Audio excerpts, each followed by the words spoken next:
guys, Stacels here, and today we're doing a gameplay review of a game called Northern Lights. Don't forget, if you like the videos, hit the like button and subscribe for more. So, Northern Lights is an open world survival game that is set in the Arctic after you've crash landed in a helicopter. Your main goal is to survive, and believe me, it's no easy task.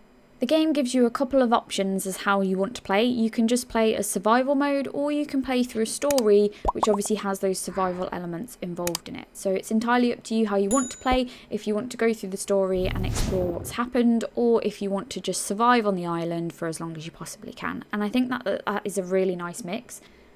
Northern Lights has a very basic tutorial, which is not necessarily a bad thing because it kind of just lets you flow through the game and learn as you're going along. But what it does do is pop up tooltips when you pick up something or you craft something new to explain what's going on in the game. The tooltips give you a very basic idea of the survival elements in the game, and then the rest is up to you on how you're going to combat them and survive. One of the first things that struck me with this game is it's a very realistic survival game.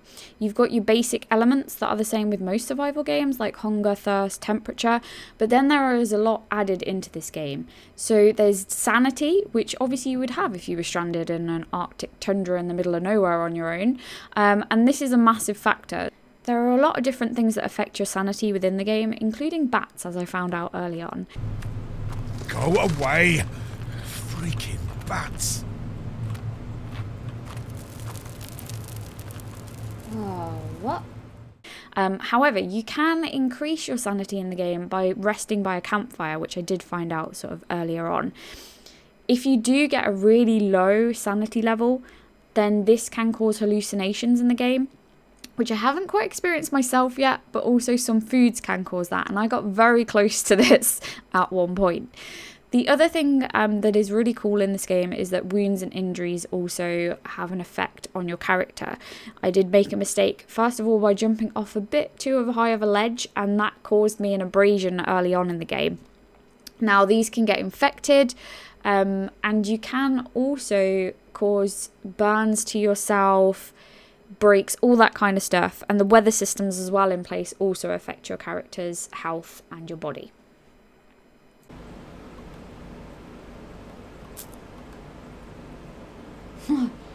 Oh, we're definitely going to need that.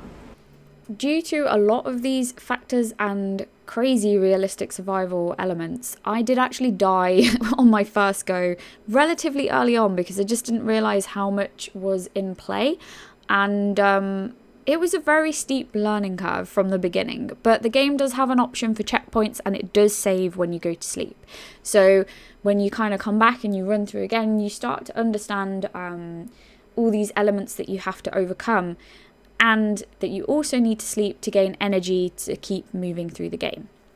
The graphics in this game are good, and the title of the game does not let you down. The northern lights in the nighttime are really amazing. If you look up in the evening, you can just see how amazing the skybox is, and the detail that they've put into that. So that's really awesome. Another factor that comes into play with this game is the animals that are out and about in the wild. You can hunt and track these animals, obviously to help yourself survive, or they can hunt you. So you do need to be careful with that. There is a variety of animals in the game, and that's really awesome as well.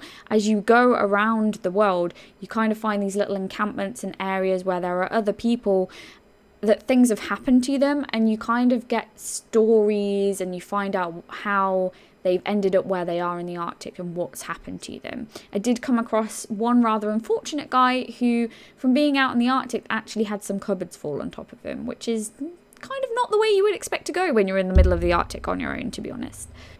So the one thing that I did find with this game is that the user interface is really simple and easy to use. Especially if you've played survival games before, then this is going to be straightforward for you. The backpack system makes sense. It's like a lot of survival games. You've got your stuff inside of it, your food, your resources, etc. But also you've got your 1, 2, 3, 4 buttons, which are your tools or weapons that you can use to aid you out in the world. It does have a compass as well, but also a watch, which is where you kind of keep an eye on your primary stats.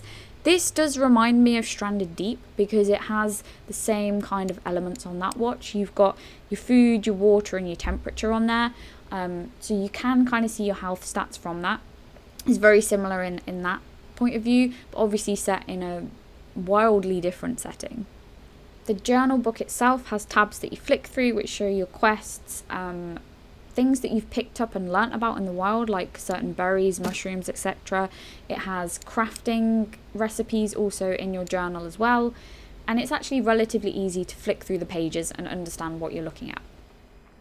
Overall, this is an interesting survival game with very realistic survival elements. So if you're into survival games and you like the realism of these things, then this is definitely a game for you. I've really enjoyed my time playing this, and I have to say the scenery is really amazing. So guys, this is Northern Lights, which is in early access. I hope you've enjoyed my review, and don't forget to hit the like button and subscribe for more. Cheers guys!